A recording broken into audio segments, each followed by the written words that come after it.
Guys, এখন আমার ভাই দেখ হাতগুলো সেই ঠান্ডা। হ্যাঁ, হ্যালো গাইস, আমার ভাই এই প্রথম ছাদে এসেছে। দেখো কি সুন্দরভাবে খেলা করছে। বাড়িতে তো কোনোভাবেই খেলা করবে না, সারা দিন ধরে বদমাইশি করবে। তারপর একটা আমাদের গান শুনিয়ে দেবে, সারাদিন গান শোনায়।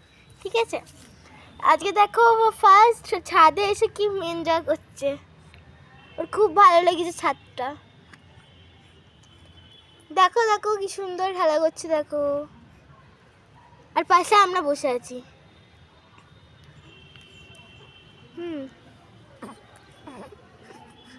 খুব সুন্দর করে খেলা করছে। ফার্স্ট ছাদে এসেছে, ও প্রথম ছাদে এসে ও ছাদ থেকে খুব পছন্দ হয়ে গেছে।